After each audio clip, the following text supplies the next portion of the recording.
El sistema es tan complejo y tan poderoso que no reconoce su propia vulnerabilidad. Y la vulnerabilidad en sistemas complejos como el que hemos construido en términos civilizatorios es altísima. Es desconectar un cable. Y esa autopercepción no existe, es un punto ciego de esta civilización. El no poder concebir el ocaso de esta forma de hacer las cosas. Y ahí, paradójicamente, hay un montón de ventanas de oportunidad hermosas.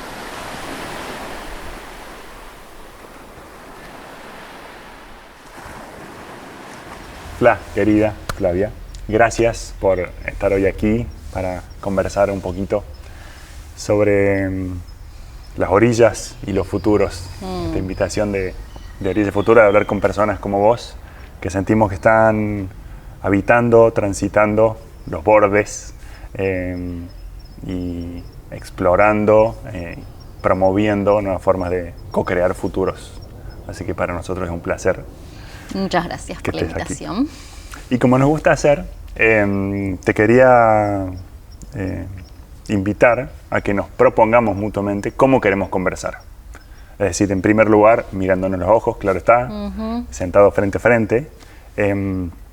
Pero ¿hay algo más que vos sientas que crea las condiciones para una conversación genuina, valiosa, valiente?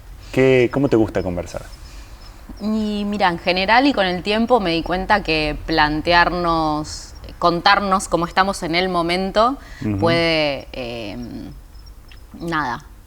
sentar la posibilidad de que algunas palabras, en mi caso a veces me salen palabras que son poco hegemónicas y radicales por lo pronto, algo ya nos conocemos, con lo cual no te vas a espantar, pero desde un lugar honesto sobre todo, de entender que sea lo que sea que salga es para esto, para co-construir desde las diversidades, ¿no? Porque los márgenes y algo que tienen de cualidad y que comparten todos, los bordes, las orillas, es que tienen que ser diversas para poder crear abundancia. Así que desde ese lugar y desde mi lugar, contarte que estoy tranquila. Me encanta estar escuchando todavía algunos bichitos por ahí dando vueltas que quedaron de la noche. Y nada, esto ya se parece bastante a un cuenquito acá. Y también en contradicción por comentarios que circulan, entendiendo que estamos en un momento muy particular de la historia de nuestra civilización y de nuestra especie, sobre todo, y desde ahí, nada, con cierta incertidumbre también yo. ¿Sobre qué? En base a esta conversación que vamos a tener, y sobre lo que pueda salir también, cierto que en algún lugar muchas de las cosas que antes de sentarnos a conversar estábamos hablando se corresponden con un pasado mío, ¿no? Que creo que puede llegar a ser una cualidad que compartan estas conversaciones, referencias a formas de construir que yo ya creo que en cierto lugar son obsoletas y que tenemos que trascender. Así que ahí, en la incertidumbre de saberme generando incomodidad, es un lugar que suelo habitar, pero que tampoco es tan fácil de discurrir. Bueno, gracias por proponer eso. Estoy transitando también eso y sabes, te lo he dicho varias veces, que has sido en gran parte mi anfitriona a hacerme preguntas más incómodas y a también a replantearme sobre lo que vengo haciendo, cómo lo vengo haciendo, qué mundos vengo transitando, así que me resuena mucho lo que decís. Te comparto cómo estoy yo, entonces. Yo llego muy entusiasmado con esta posibilidad de dialogar con vos, desafiado también sobre cómo habilitar o qué preguntas, cómo esas preguntas pueden ayudar a que te traigas. ¿Querés que me largue a llorar, como en algunas entrevistas? No sabemos si va a ocurrir, quizás sí. No, no quiero que te largues a llorar, quiero que estés acá y que pase lo que tenga que pasar, pero me resuena mucho esto que traes sobre cómo crear espacios cuidados, pero que no sean edulcorados también y que habiliten a la incomodidad. Entonces creo que por ahí puede ir esta danza. Es muy también. interesante cuando pasa eso. Y estoy nada, como muy presente. Así que eso. Y quiero proponer una cosita más antes de zambullirnos ahí con la primera pregunta. Tengo que descruzar las piernas, ¿no? No, no, tenés que hacer lo que vos quieras. Es que honremos los silencios o que habilitemos los silencios. Que sé que vos lo haces, Vale. pero me gustaría como explicitarlo también. Que muchas veces un silencio, después de una pregunta, habilita un cambio, ¿no? Salir de quizás el piloto automático y... Entonces, te lo digo y me lo digo para que la conversación también habilite eso. Me encanta, perfecto. Bueno, sin más, y gracias. Has transitado muchos mundos, un poco lo Estábamos dejaste charlando de entrever, eso. has pasado por muchos lados, has tenido tus pies en muchas orillas, en muchos espacios muy distintos, lo cual ha nutrido tu mirada y tu sentir de una forma increíble, creo yo. Y no nos gusta mucho preguntar qué haces, sino preguntar a qué te dedicas. Es decir, si tuvieras que identificar ese hilo invisible que conecta todos los espacios que habitas, todas las cosas que haces, tus prácticas, ¿qué dirías si te pregunto a qué se dedica Flavia Brofón? Hay algo interesante con la palabra dedicar que tiene que ver con el tiempo, ¿no? Porque nos dedicamos también en parte a lo que le destinamos tiempo, que en definitiva, y esto es algo que a mí me atraviesa bastante, ¿no? En el sostener diariamente cierto propósito, que está asociado, somos seres encarnados que tenemos casi que una sola decisión que tomar y es qué hacer con el tiempo que tenemos, que no sabemos cuánto va a ser, nunca jamás, y esa conciencia, traerla al plano constante, para mí es un gran desafío. ¿Cómo vinculo esto con el que me dedico? Y bueno, yo le dedico mucho tiempo al activismo, a los activismos. Supongo que algo de eso la conversación va a tener como discurrir. Soy mamá, con lo cual le dedico mucho tiempo a acompañar el crecimiento de dos personas. No es criarlas, ni educarlas, ni nada, es acompañar lo que ellas dos van decidiendo hacer. Pero de unos años a esta parte, sobre todo, creo que eso, que me dedico a la acción, al hacer, al hacer con mi privilegio algo material, ¿no? Por más de que suene eso, materialista, creo que el plano de transformación anclado en la materia, en las cosas que realmente se pueden transformar desde nuestra intervención, es una prioridad total en mi vida, ¿no? No solamente el dar clases, que es algo que hago, el compartir espacios asamblearios, que son muchos, y autogestivos, le dedico mucho tiempo a los espacios de construcción colectiva. Quisiera que sea todavía mucho más tiempo, pero sobre todo creo que esto del activismo, que tiene que ver con el hacer y con el pasar a la acción, el ser, en definitiva, es a lo que fundamentalmente me dedico hoy, ¿no? No fue siempre así, ni seguramente lo será cuando pase un tiempo. Hoy, en esta bisagra temporal de mi devenir, siento que es donde más puedo poner al servicio algunas experiencias, errores un montón, talentos o lo que fuera, cruzando eso con lo que siento que se necesita, percibo que se necesita. Dijiste el activismo y los activismos. Sí. Dentro del mapa de activismos, ¿cuáles son los que te están resonando? ¿Qué caracteriza tu activismo de tu devenir hoy? Sí, totalmente. Dije, lo llevé al plural y creo que casi todas las cosas hoy, y las definiciones y las etiquetas tienen una cualidad plural interesante, ¿no? O sea, la semana pasada estaba haciendo una charla sobre ecofeminismo y era, bueno, no son los ecofeminismos, hay tantas formas de hacer parte de lo mismo. Hoy quizás mi dedicación mayor a la forma de activar que me interpela y que no solo hace sentido con lo que soy, sino que creo que puede ser la más eficaz en generar transformaciones en el plano material, es la de la acción directa no violenta. la de la organización colectiva para llevar a cabo eventos disruptivos en la normalidad, sobre todo en la normalidad económica.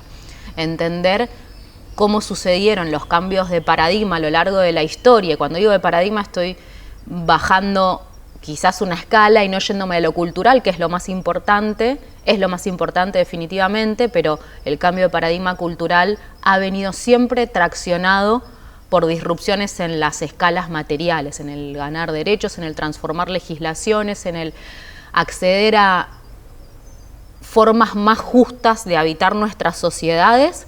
Se ha dado menos por los cambios paulatinos, progresivos en el ámbito de las conciencias y más por rupturas en el plano material.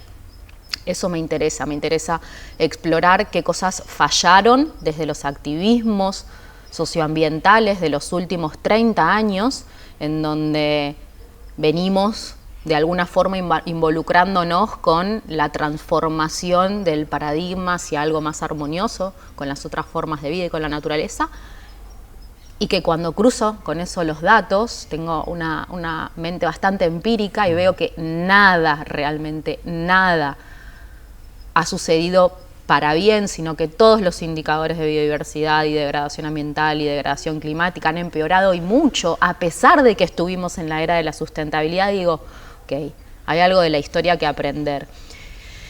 Y ahí los movimientos sociales son los que tienen más para enseñar, ¿no? Los que ganaron derechos históricos a través de la disrupción, sobre todo, de la normalidad económica en las sociedades, que es donde más le molesta al sistema perder, es donde me interesa focalizarme, ¿no?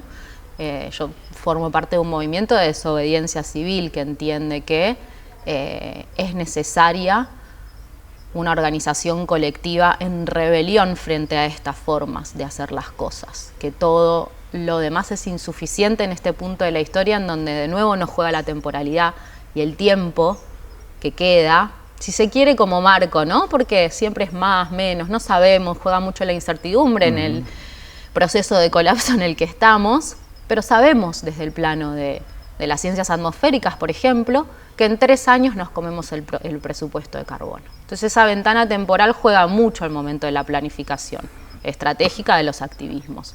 Si sabemos que 3 años es una ventana para interceder fuertemente en el proceso de emisión de gases de efecto invernadero, por ejemplo, si tomamos esa agenda como algo sectorial que no lo es, bueno, nos tenemos que apurar. Y cuando estudiamos, o yo estoy bastante concentrada en estudiar a lo largo de la historia cómo han sido los procesos sociales de transformación paradigmática, nos damos cuenta que ocurren a partir de eventos radicales, pequeños, que generan inspiración en otros grupos radicales y pequeños que van contagiando una red de plantarse frente a esto no va más. Justo ayer antes de ayer, estábamos compartiendo una charla sobre esto y me metí, porque los ejemplos siempre son del norte global, Martin Luther King, Gandhi, las sufragistas en Londres.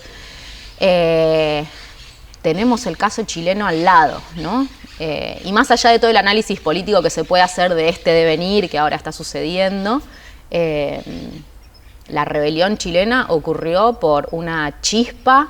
Le dicen famtorriesgos, es una palabra que aprendí hace 3 días de los colapsólogos, ¿no? Como pequeños eventos que desencadenan procesos inesperados, el aleteo de la mariposa, ¿no?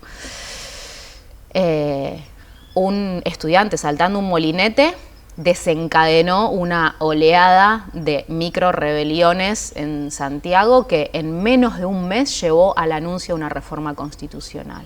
¿Eso sucedió generando conciencia, charlas, movilizaciones? No, sucedió al palo, como plantándose con radicalidad en que esta forma no va más, ¿no? Eso es lo que más me interesa hoy de los activismos socioambientales, cómo salir de lo que nos queda cómodo, y me incluyo en esa comodidad, ¿no? Que ha sido históricamente incidir sobre las agendas políticas, sacar alguna ley, movilizar gente en reclamo de algo que está mal. Y ahí hay algo en donde no estamos aprendiendo, ¿no?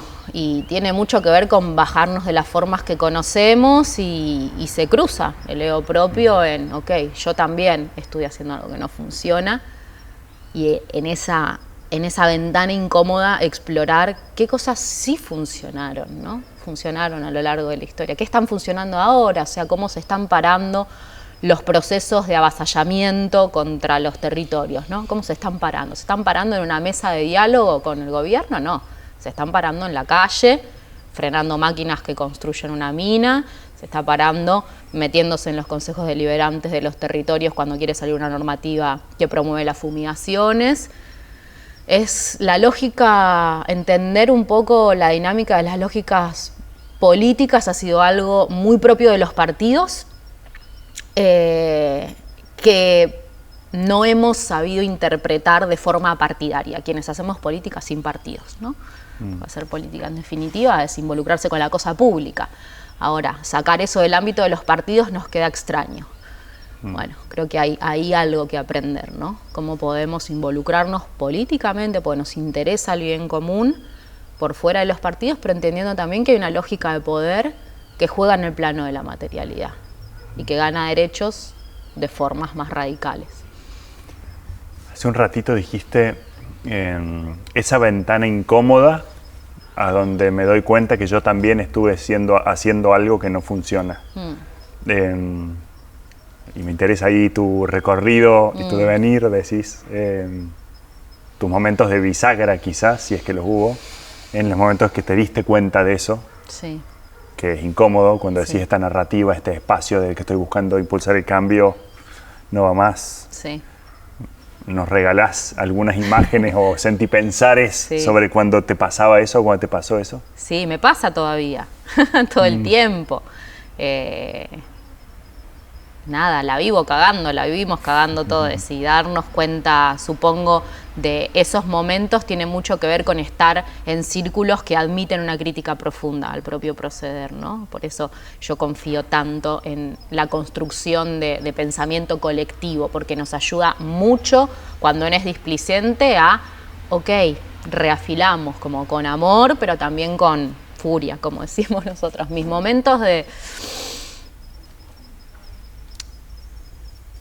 quiebre, por así decirlo, se dieron justamente cuando tuve que salir de espacios, necesariamente, de espacios de activismo, o profesionales, laborales, de formación. No la voy a hacer larga, yo vengo de las ciencias sociales, de las ciencias políticas, las relaciones internacionales, después me formé en temas más duros, haciendo una maestría en gestión ambiental, y tuve pasos por varios mundos, por ONGs grandes, por el mundo corporativo, en empresas, por los gobiernos varios, por el mundo de la consultoría. Y al momento de salir de esos, primero fue el de las grandes ONGs, en donde, además de sentir que lo que hacíamos no estaba llegando a incidir sólidamente, esto pasa mucho, el board, las juntas directivas de muchas organizaciones están conformadas por los mismos símbolos encarnados en personas que avanzan con los proyectos extractivistas que no pueden avanzar, ¿no? Y esto me pasó en una organización grande en donde parte del board era un gran pulsojero. Y eso era explícito y no podíamos hablar de eso. Año 2010. En las corporaciones ya las empresas no hay mucho que esconder, ni voy a blanquear mucho, nada. La lógica y el fin último de todo lo que busca reproducir ganancias y hacer guita no va nunca a poder encontrarse de frente con lo que es necesario en este momento del mundo para sostenernos en un equilibrio dinámico que nos mantenga en la supervivencia, con lo cual fue menos radical. Sí me pasó en el mundo corporativo estar sentada con otras u otros autoridades jerárquicas de empresas que muy explícitamente sobre mesas de lobby se paraban en contra de leyes, por ejemplo, de la ley de envases, entendiendo que eso atentaba contra el propio negocio, a pesar de saber que era una necesidad ambiental y social, como sin pelos en la lengua. Y mi último gran desencanto fue en la política partidaria. Si bien yo no milité nunca en un partido político grande, sí, desde el espacio del que formaba parte, trabajamos con un gobierno primero local, que después se hizo nacional, con mucho esfuerzo y mucha convicción en que estábamos desde adentro del sistema sentando, con humildad las bases para que desde la gestión se puedan hacer transformaciones, y era recurrente el ver cómo ante cada política pública posible para realmente generar transformación aparecían los cerrojos de las empresas que iban a perder plata con eso, de los gobernadores que iban a perder poder. Y así fue como a fin de 2015, principios de 2016, el último espacio del que estaba formando parte, que era una propuesta ecologista dentro de un espacio partidario más grande, en ese caso de los que hoy son oposición, renuncié a todo, a la función pública, a ese espacio de activismo. Y fue la última gran decepción, ¿no? Yo contaba antes de entrar a la entrevista que estudié lo que estudié porque quería ir a la ONU. Quería ser diplomática, ir a las COPs y cambiar las cosas en esas asambleas en donde se cambian las cosas, ¿no? Con un gran tratado del clima, con un gran tratado de biodiversidad. Y durante mi época de formación académica fue la principal alerta, ¿no?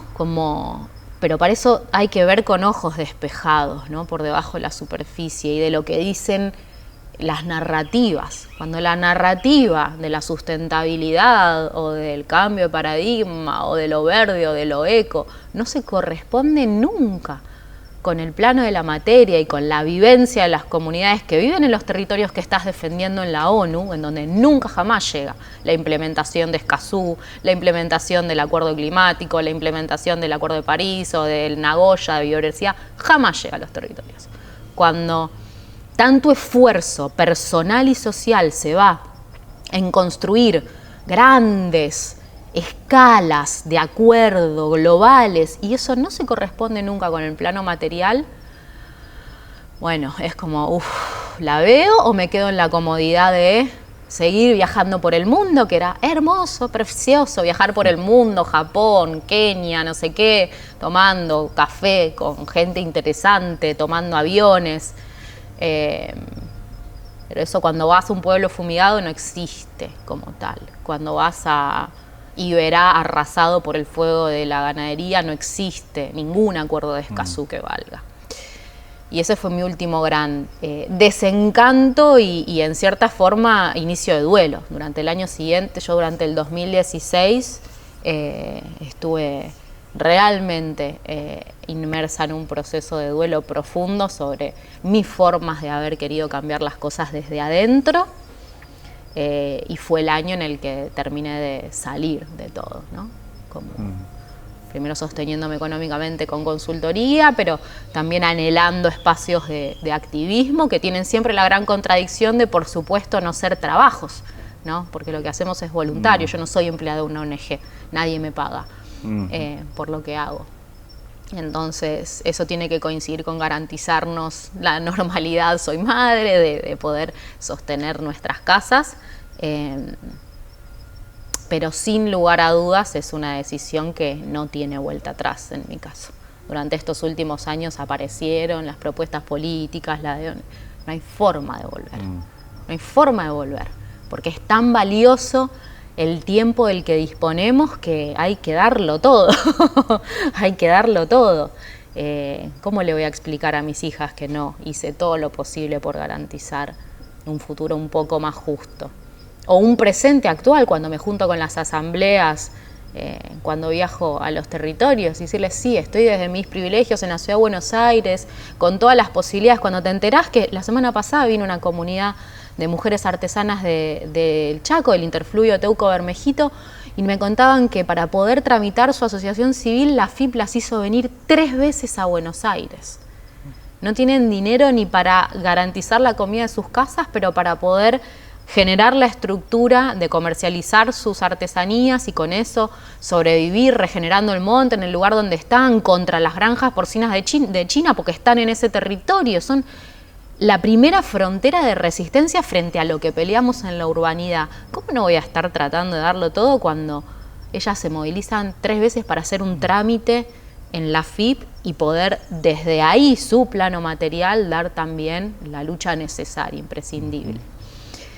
Y bueno, todas esas visitas, cada vez que desde el activismo urbano, que es en el que paso más tiempo, nos enroscamos en las rencillas dentro de las organizaciones, las miradas, las formas de ser o qué sé yo, y de nuevo baja el contacto con los territorios, te das cuenta que es por ahí, ¿no? Es por ahí, es acompañar en esas, porque están guardianando lo poco que queda, lo poco que queda.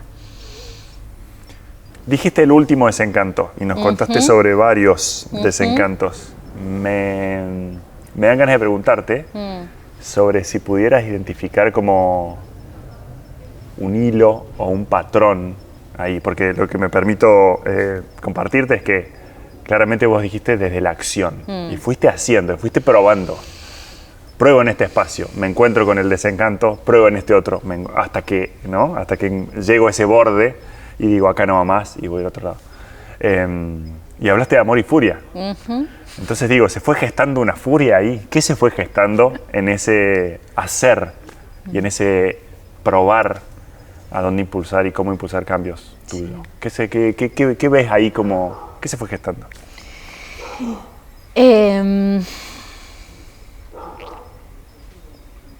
Supongo que ¿viste cómo suceden las cosas en la naturaleza también, no? No se quedan los pajaritos meditando en el nido pensando cuál sería la mejor forma de construir el nidito del hornero para que hay algo que germina solamente en el hacer, ¿no? Claramente es interesante explorar las fronteras que trae el borde de, parar el hacer y bajar a sentir, porque eso también fue uno de los grandes aprendizajes, sobre todo en mi última etapa, en la etapa política, político-partidaria, en donde mi cuerpo se sintió cooptado por lo que me estaba pasando. Y voy a contar una súper intimidad, pero yo quedé embarazada de mi segunda hija durante la campaña 2015, en donde estaba completamente para afuera y no me di cuenta que estaba embarazada. Hasta bastante tiempo después. Ese fue el nivel de desconexión que el hacer para afuera en cierto contexto, ¿no? Porque hoy los espacios de activismo que habito están absolutamente cruzados por el amor, ¿no? Porque recién traías la furia. La política partidaria es furia total. Es a pesar de saber que quizás estamos dándolo todo por una intención genuina de darle lo mejor a las grandes mayorías, siempre hay un trabajo paralelo que es conservar el poder. Porque para poder hacer algo bueno tenemos que estar acá. Entonces la mirada y la mayor parte de nuevo del tiempo se destina a conservarse en una situación de poder, porque desde ahí podemos hacer el bien también. Y eso es una gran trampa de la psique colectiva, ¿no? ¿Desde dónde se gestan los cambios? Hay que tener mucho poder desde la estructura institucional que detenta el monopolio del poder para hacer cosas. Si esa es la lógica, hay que sostener ese poder, y para sostener ese poder hay que ganarle a todos los demás, ¿no? Entonces la mayor parte del tiempo se va en eso. Ese era como mi nivel para afuera. Asociado a la desconexión profunda de la materialidad del cuerpo, ¿no? Y esa es si se quiere, la orilla que en mí, y creo que en general, resulta más difícil de mantener en equilibrio dinámico. Cómo trabajar a nivel personal, en la propia experiencia de estar yo siendo parte de otra cosa y contemplarlo con perspectiva y sin abandonarme, pero al mismo tiempo entendiendo que si no traducimos eso en el plano del hacer, de la acción, y nos quedamos demasiado tiempo pensando en cuál sería la mejor forma, no aparecen cosas nuevas. O sea, lo nuevo aparece mientras se hace. La idea que no se tuvo, lo que funciona, la sensación de vínculo profundo con las otras personas que están con vos haciendo, se da haciendo, transformando algo que era otra cosa en una nueva vivencia. En mi estructura no funciona solamente retirándome, que he tenido periodos así, ¿no? Retirándome 10 días a meditar en silencio, o hay algo que empieza a generarme tensión. No estoy diciendo que seamos todos iguales y que tengamos que ir por la misma. En mí genera una tensión casi insoportable saberme aislada de espacios que están dando tanto, ¿no?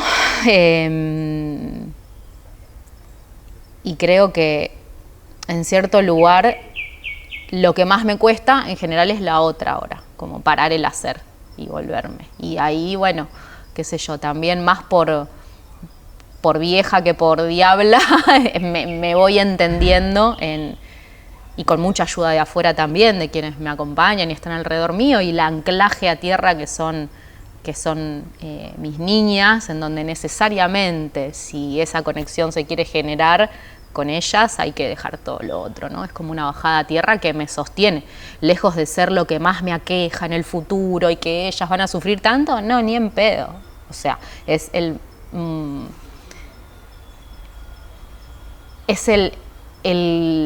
cable a tierra que hace darme cuenta de que cada minuto cuenta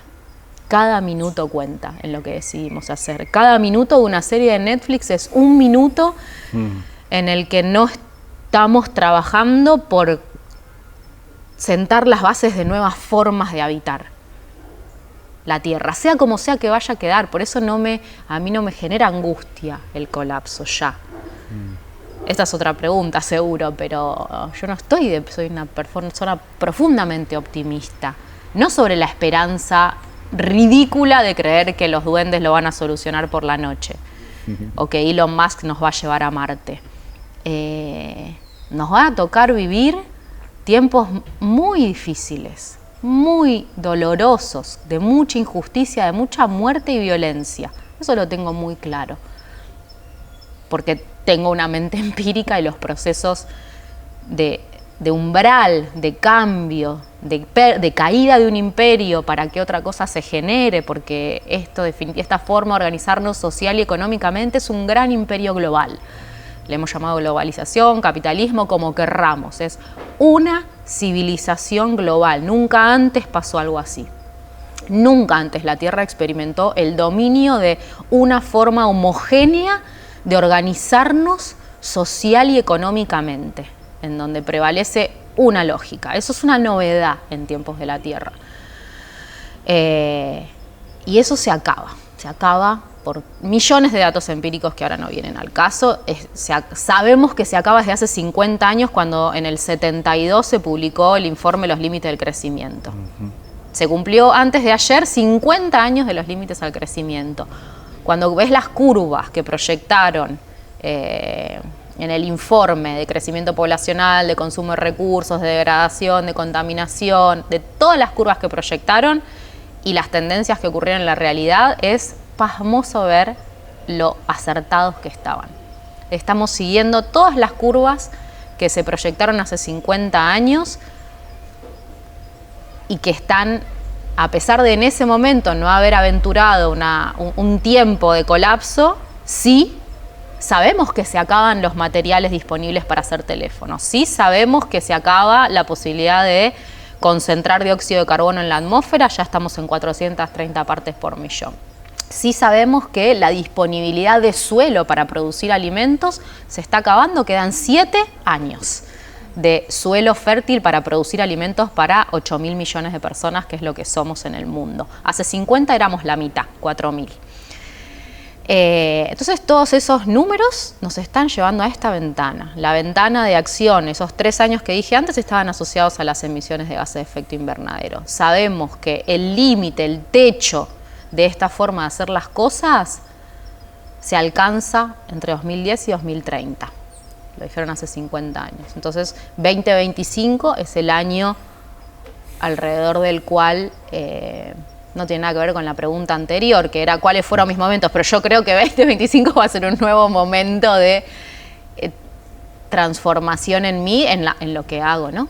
Porque bueno, el dar luchas imprescindibles es imprescindible ahora, en simultáneo a construir alternativas. Esas alternativas son, bueno, conservar para mí refugios de vida silvestre, si se quiere, lo más cerca de lo que fue en su momento, que puedan garantizar espacios de regeneración para un mundo post-colapso o post-capitalismo, que tiene esta ventana temporal, para mí bastante clara, ¿no? Es esta década. Además, cumplo 42 años y parece que ese septenio es un montón, en 2025. Con lo cual, sí siento, volviendo al principio de la pregunta, que en mi estructura al menos, con los años me he dado cuenta que tengo que habitar mucho la marginalidad interna propia, mi pulsión completa a hacer sin parar todo el tiempo, que la tengo. Cuando nado pienso acciones directas no violentas, cuando es como muy difícil bajarse de la cabeza en mí, pero hay dos anclas, que es trabajar con la tierra. O sea, cada vez que meto manos en la huerta, en lo que sea, o si no estoy en Buenos Aires, cosa que pasa bastante, habitando en la tierra, el hacer con ella para producir alimentos o para, no sé, sacar una planta exótica es como una bajada que funciona a la perfección, es el atajo más rápido a la vida contemplativa en mí. Y el estar con mis niñas es otra decisión de presencia. Se va todo, se va el teléfono, se va todo en esos momentos. Imprescindible. Y traen después mucha claridad en el post para hacer con perspectiva, ¿no? Pasar del microscopio al telescopio. Es como esa frase de Galeano, para mí es una guía total, como en la micro del hacer, parar, tomar perspectiva, ver la macro, investigar. Tengo una pulsión muy fuerte a tratar de destilar cuáles son los patrones que hay que ver en tanta maraña informativa, y tengo cierto ejercicio en poder leer bajo de líneas de tantos años de estar por ahí en esto. Dijiste, lo mencionaste a Galeano, sí. Dijiste leer, dijiste guías, como muy brevemente, como esas grandes influencias para vos de tu pensamiento actual. Sé que seguís a Donna Haraway, no, pero sí. ¿Cuáles han sido esos como autores, pensadores, pensadoras, sí. o teorías, no sé, qué han nutrido tu mirada actual? Sí, cuando hablamos de esto, no me acuerdo, cuando empezamos a hablar sobre esta charla, se me vinieron a la mente algunas cosas. Ayer me pasó algo que me hizo dar cuenta de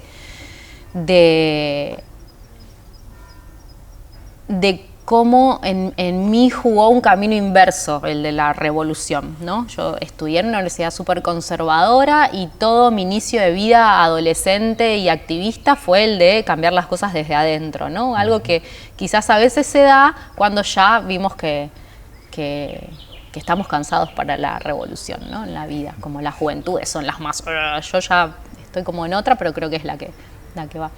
Y desde mi formación conservadora estudié bastante ecología profunda, en mis inicios de ecologista. Yo soy ecologista, o sea, si me tengo que definir, es una palabra que se volvió trillada, que se volvió banal, que se usó para adjetivar cosas, pero cuando vuelvo a las y los autores que sentaron las bases de la ecología profunda como filosofía de vida, de interdependencia con la naturaleza,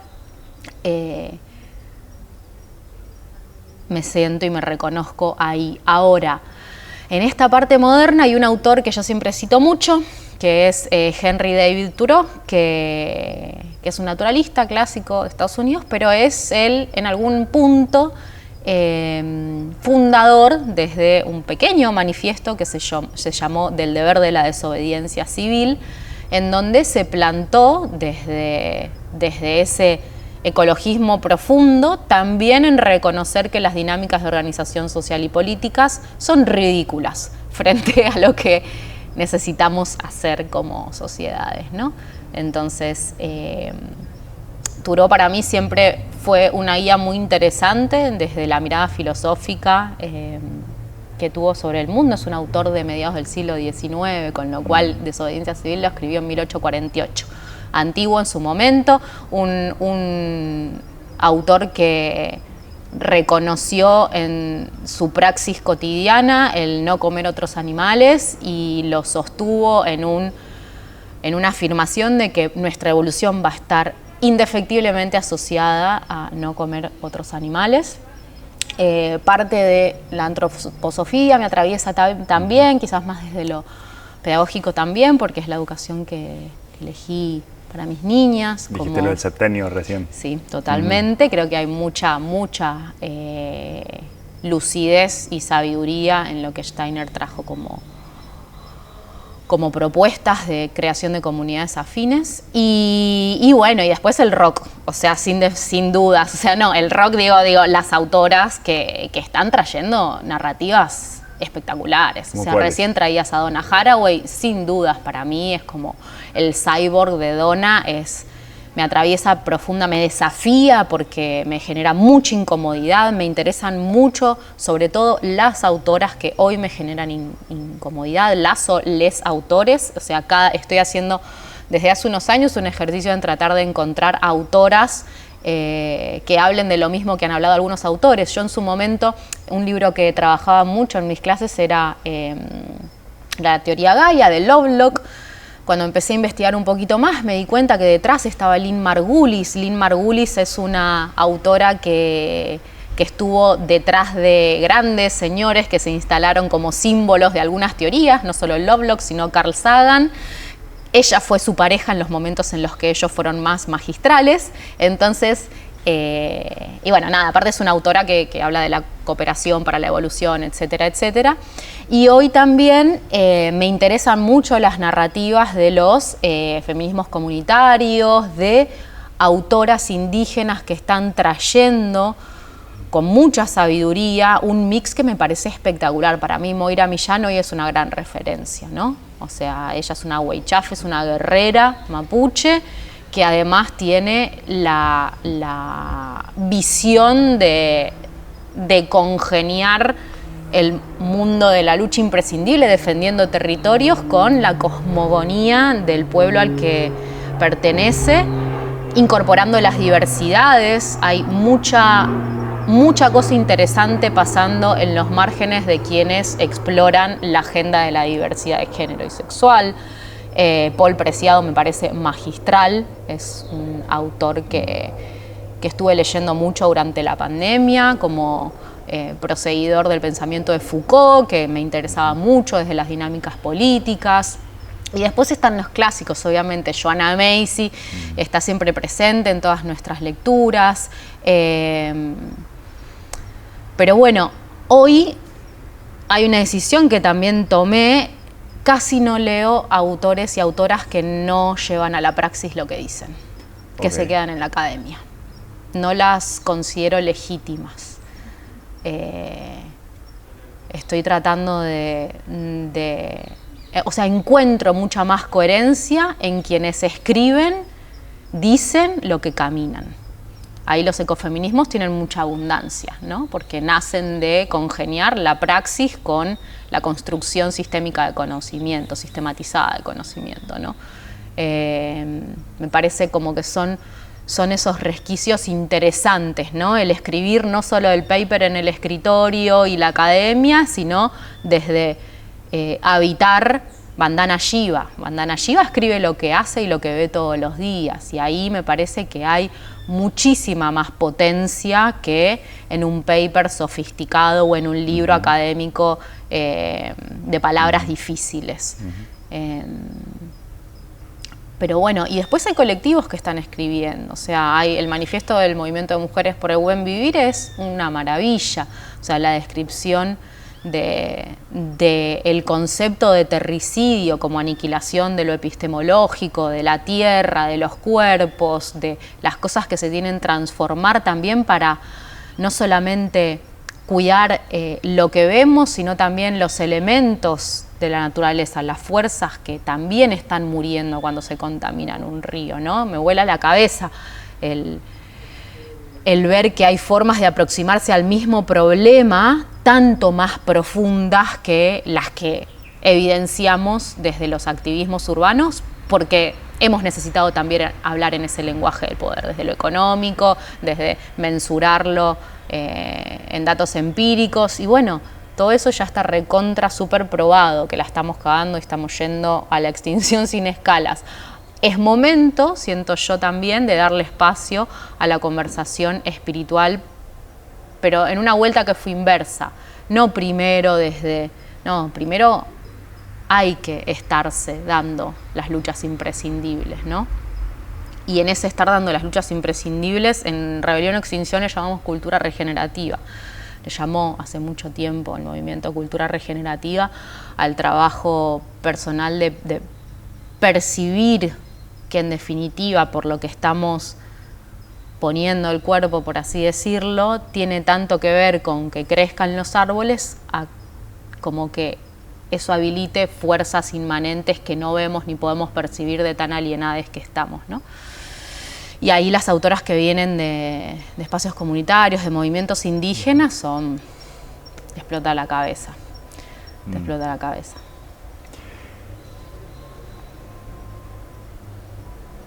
Te definiste como una optimista hace un rato y hablaste de un mundo post-colapso. Dijiste, vamos a pasar por mucho dolor, pero te definiste como optimista. Sí. Nos interesa mucho explorar el poder de la imaginación para crear futuros deseables. Hay quienes dicen que lo que estamos viviendo, bueno, vos hablas mucho de una crisis de percepción, hay quienes también dicen de una crisis de imaginación, como tenemos como atrofiado quizás ese músculo de imaginar hacia dónde queremos ir. Entonces, la pregunta para ti es, ¿tenés como alguna práctica o dedicás tiempo a imaginar futuro? Y si es así, o si querés hacerlo ahora, ¿qué imágenes le vienen a Flavio Grofoni de un futuro deseable? No le dedico mucho tiempo, honestamente, a figurar, a traer una imagen que me es hoy bastante poco feliz desde mi mente empírica, ¿no? Porque recién cuando hablaba de los procesos históricos que conllevaron, por ejemplo, los desplazamientos de personas, sabemos que dentro de este contexto de aumento de la temperatura global, en los próximos 10, 20 años, entre 1.000 y 3.000 millones de personas van a vivir en zonas inhabitables. Se van a tener que desplazar. ¿Qué consecuencias trae el desplazamiento de 3.000 millones de personas? Procesos de guerra, de violaciones masivas, de hambre, muy terribles, ¿no? Eso para mí es un dato que no puedo soslayar al momento de imaginar la ecoaldea feliz aislada del mundo, ¿no? Ahora, también nuestra especie vivió momentos de mucha escasez y penuria, y eso no determinó la posibilidad de que existan comunidades felices, aún en la austeridad más extrema. Si hay, yo tengo como más un ejercicio de poder imaginar cómo va a ser el mundo sin electricidad, por ejemplo. Sí, o sea, cómo va a ser el mundo sin internet, que es algo que queda incluso, antes de venir para acá hablaba con un amigo que quiere que tenga una conversación con un grupo que hace blockchain sustentable. Me pregunto yo qué es el blockchain sustentable, pero bueno, todavía no lo sé, no lo tengo claro. Hay algo con la imagen del colapso que a mí me queda bastante lejos. Sí siento que es un futuro que no va a tener megaciudades, sin lugar a dudas, por imposibilidad material, que va a ser descentralizado, que las comunidades más preparadas para sobrevivir son aquellas que hoy están estudiando cómo sacar papas de la tierra, haciendo alusión a un video que estuvo hace poco, y no las que están especializándose en blockchain sustentable. El sistema es tan complejo y tan poderoso que no reconoce su propia vulnerabilidad. Y la vulnerabilidad en sistemas complejos como el que hemos construido en términos civilizatorios es altísima. Es desconectar un cable. Y esa autopercepción no existe, es un punto ciego de esta civilización, el no poder concebir el ocaso de esta forma de hacer las cosas. Y ahí, paradójicamente, hay un montón de ventanas de oportunidad hermosas. ¿Cómo sería vivir no teniendo que trabajar 9 horas por día?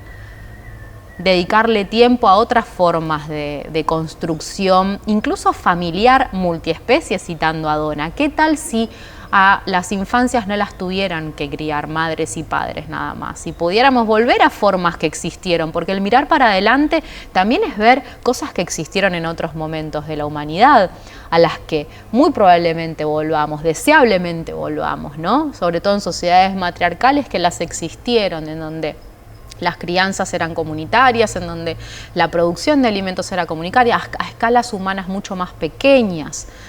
No hay forma de sostener mucho tiempo más una ciudad de 3 millones de habitantes como es Buenos Aires. Eso va a desaparecer, ¿no? Y eso va a desaparecer de un futuro posible, comunidades más pequeñas, descentralizadas, ancladas en un trabajo cotidiano de autoabastecimiento. Eso existió en otros momentos, ¿no? Y existe ahora, existe ahora. Y ahí hay una riqueza humana muy, muy profunda, de vínculos que se anclan en algo muy diferente a lo que es nuestra cotidianidad de hoy. Imagino un futuro en donde nuestro tiempo esté mucho más destinado a garantizar lo básico para la supervivencia, que es algo que hoy no sabemos hacer, volver a los oficios, a producir alimentos, a garantizar el abrigo en la producción de nuestra vestimenta, en garantizar el fuego en los lugares que van a ser fríos durante los inviernos. El ejercicio me parece hasta muy divertido, el ejercicio de pensar que todo esto, toda esta ilusión consumista se acaba, no hay consumo responsable que vaya a habitar en el mundo post-colapso. No va a existir la certificación FSC, es irrelevante todo eso en la que viene, ¿no? Y el ejercicio de pensar el futuro, de nuevo vuelve al mismo hilo conductor del que venimos hablando, al tiempo que le dedico hoy es aprender más sobre, y es una gran tensión en mí, ¿no? Porque desde el rol que me toca siento necesitar estar todo el tiempo actualizada de los últimos informes, de las últimas teorías sobre lo que viene, las crisis, tal, cuando mi deseo más profundo es estar hoy aprendiendo carpintería o herrería o cosas que realmente, o cómo conservar una masa madre 3 años para que las bacterias estén disponibles. Realmente siento que esos son los oficios que hoy nos vuelven urbanitos muy... Hay una miniserie que siempre recomiendo, que es El Colapso, que es una miniserie francesa, y tiene un capítulo en el que muchas personas urbanas llegan a una ecoaldea cuando sobrevino el colapso. Entonces, cuando llegan, les preguntan qué traen de alimentos y además qué saben hacer, o sea, cómo van a poder contribuir a esa comunidad. Y uno que se creía el más capanga en la ciudad, que era CEO de una empresa de no sé qué, que arreglaba computadoras, que yo, le cuenta eso a uno de los que estaban haciendo como el ingreso, y la otra persona se ríe y le dice, vos sos un urbanito, como no servís para nada en el mundo post-colapso. No servís para nada en el mundo post-colapso, desde el hacer, ¿no? Obviamente en lo vincular, en la construcción comunitaria, seguramente hay otras cualidades de esa persona que van a ser valiosas, pero en el hoy estar aprendiendo programación, y me pasa, tengo un montón de compañeros en el mundo del activismo que le dedican, o sea, que son programadores, ¿no? Que ahora es algo que da mucho dinero, que permite, trabajar, estar acá. Mi hermana, o sea, mi propia familia, partes de mi familia se dedican a profesiones que son irrelevantes en lo que tenemos que, siento yo, garantizar como conocimiento para lo que viene. Las escuelas también están profundamente atravesadas. El colegio bilingüe, doble escolaridad, que te enseña 7 idiomas y cómo hablar, ¿para qué va a servir si real sabemos que se acaba como esta forma de hacer y no tenemos garantizado lo básico para sobrevivir, que es alimentos sin venenos y agua limpia. Con esos dos guías para mí son, incluso desde el activismo, o sea, ¿qué causa vas a apoyar? Hay tantas causas para apoyar o por las que, no me gusta la palabra militar porque viene de militares, pero bueno, militar, o sea, poner el cuerpo a... y a mí como un horizonte es, bueno, la causa que militar es el parque solar de porque no sé qué, o es de nuevo volver, no tenemos garantizada el agua y la comida, no solo no la tenemos garantizada, sino que está en manos de muy pocas personas la posibilidad de que exista. ¿Por qué la lucha antiminera es tan relevante a pesar de saber que necesitamos minerales, porque se lleva todo el agua, se la lleva, real, se la lleva, o sea, Chile lo está experimentando ahora. Santiago de Chile está diseñando un plan hídrico de emergencia porque no tienen agua, porque la minería de cobre se llevó todo lo que había. Entonces todas las prioridades se reorganizan muy rápidamente ante el imaginar un futuro posible. Al mismo tiempo, y esto es súper morboso, nos pasa muchas veces cuando organizo estas, ver la miniserie El Colapso, conversaciones alrededor de este tema del que es tan difícil hablar, que es tan repulsivo, es como imaginar que esta forma de hacer se termina, que el colapso de la civilización es inminente y que lo que va a traer es un proceso doloroso en ese umbral, en esa orilla. Y muchas veces sale de participantes que dicen, bueno, puede estar todo mal, qué sé yo, pero que se acabe esta mierda. O sea, es tan injusto y opresivo el sistema en el que estamos viviendo para tantas personas humanas y no humanas que de alguna forma se tiene que terminar. Es inevitable. Y ahí por ahí la pregunta que me sobreviene es, bueno, mientras tanto y aún sabiendo que el diagnóstico es una planadora emocional, lo que genera pulso vital es estar en ese tránsito, para mí, como dándolo todo, como haciendo todo lo que podemos desde el reconocimiento del propio talento, aunque no sea hegemónico, aunque no le gusta a todo el mundo, aunque genere incomodidad, es valioso porque ese bloqueo de la glándula de imaginación que vos traes, para mí, está recontra anclado en que habitamos la emocionalidad muchas veces desde la pantalla. Me acuerdo muy patente, en el verano fui a compartir ahí con asambleas en Mar del Plata, no a las petroleras, a compartir unos talleres, y toda la Ruta 2 estaba llena de carteles de la nueva temporada de La Casa de Papel. Yo no la vi la serie, pero era como la resistencia, y como todos overoles y...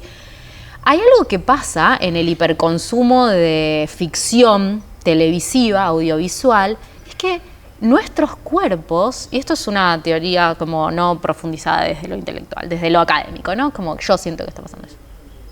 Nuestros cuerpos vivencian emociones a partir del reconocimiento audiovisual de una película, o sea, nos pasan cosas en el cuerpo que después en nuestra vida normal ya sentimos no tener que experimentar.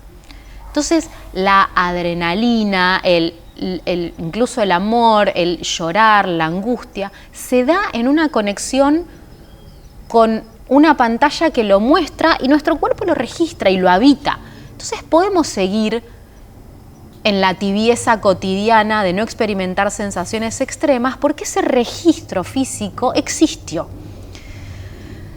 Algo que pasa en el movimiento del que participo, en Rebelión Extinción, que hacemos acción directa, cada vez que hacemos alguna acción, la mayor parte de las acciones que hacemos tienen riesgo de arrestabilidad, ¿no? Porque en general estamos haciendo algo que es ilegal, más, menos peligroso, pero siempre, casi siempre. Tengo la bota manchada de verde y nunca la borré porque pintamos el Congreso de verde con herramientas, con juguetes de agua hace un par de meses, ¿no? Vino la policía, era un delito penal. Era un delito penal atentar contra un edificio público y lo sabíamos. Y aún así decidíamos hacerlo. La vivencia de hacer eso que vemos en las pantallas crea lazos súper fuertes entre las personas que hacemos activismo, ¿no?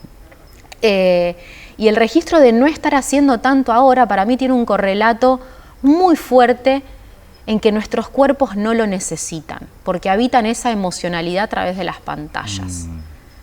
Hay algo químico que ocurre viendo La Casa de Papel, sintiendo que sos parte de eso, resistencia, no sé qué.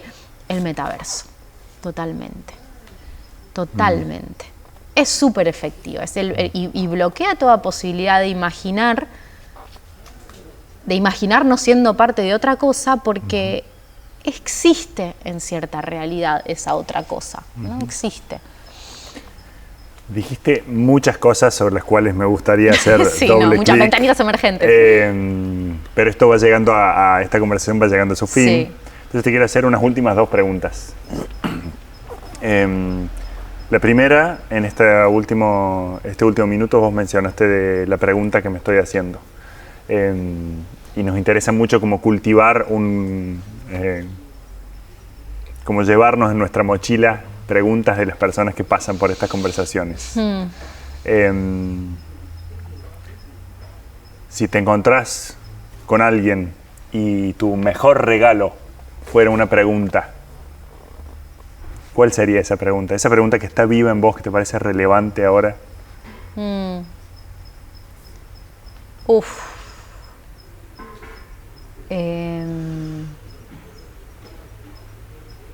Supongo que también por edad estoy empezando a tener cerca personas que se enferman, por edad y por contexto de salud ambiental, ¿no? Como la proliferación de cánceres, la proliferación de enfermedades que pueden llevar al fin de una vida joven, están como bastante presentes alrededor mío en este momento, alrededor creo que de todos, ¿no? Pero hay algo con la conversación alrededor de la emergencia ecológica y climática, la posibilidad del colapso, que tiene que ver con la finitud, con la muerte en definitiva, con que nuestra civilización occidental, nuestra cultura tuvo y tiene muy poco espacio destinado a entender el fin como parte de la vida, ¿no? Y en ese sentido, la conciencia de finitud también trae esto que es la pregunta que me parece más interesante también, y también relacionada con el activismo y con las luchas imprescindibles, y es ¿qué estás haciendo con el tiempo que tenés? ¿Qué estamos haciendo con el tiempo que tenemos? Que puede terminarse mañana, ¿no? Ojo, tiene un riesgo grande esa pregunta, que es, bueno, si queda poco tiempo, bardeo todo, como me tomo 20 aviones a Miami, como disfruto de la vida. Ahora, yo no creo real que alguien que verdaderamente se pregunta alrededor de la importancia del tiempo pueda ser feliz en ese tipo de decisión, ¿no? Hay un término de Donna que es el vivir con responsabilidad, ¿no? La habilidad de responder frente a la interacción con la otredad en la que estamos inmersas e inmersos, que son las plantas estas, son los demás animales, es nuestro alimento, es los espacios sociales que habitamos. Yo me puedo entender disfrutando de la vida, saliendo de toda esa interacción. ¿Es tal cosa posible? Pues ya ni siquiera es una decisión desde la voluntad. ¿Puedo ser feliz solamente estando en mí misma? Tomándome el avión a Miami para ir a Disney porque me copa, y si sé que todo se va a la mierda emito mucho dióxido de carbono, total, que es una actitud recontra presente, pero no creo que esté presente en quienes están haciendo la pregunta profunda alrededor de la finitud y el tiempo. Gracias por esa pregunta. Y la última, me compartiste cómo estabas cuando empezamos. ¿Me compartís cómo estás ahora? Esta conversación va llegando a su fin, porque hablamos por ahí quizás de cómo crear este espacio para que no fuera tibio, creo que dijimos, y traer la incomodidad y esa incertidumbre. ¿Cómo sentís cómo estás ahora? Siento que siempre queda tanto por decir, La sensación de insatisfacción es algo que me suele habitar mucho. A mí también. Mucho. Pero siento que esta conversación puede contribuir a eso, a que se instalen preguntas importantes para este momento, a poner un poco de pausa y bueno, nada, bajar también a mirar el problema a la cara, porque no hay forma de salir de esta si no lo nombramos, si no ponemos... Los lenguajes construyen realidad, dicen por ahí, y es muy cierto esto. Las historias que necesitamos construir pueden llegar a convertirse en realidad si las nombramos y nos damos la posibilidad de traer la vulnerabilidad. Creo que estuvo presente la vulnerabilidad en esta conversación y es algo que me deja súper contenta, la verdad. Y al final no fue tan radical, ni tan incómodo lo que dije. Pero creo que estuvo todo ahí. Muchas gracias, yo me voy súper contento y súper feliz. Porque contento me parece tibia como palabra. Feliz me voy, agradecido con vos. Y con la sensación de que vendrán otras conversaciones, porque hay mucho para conversar. Así que muchas gracias. Gracias, Pipo.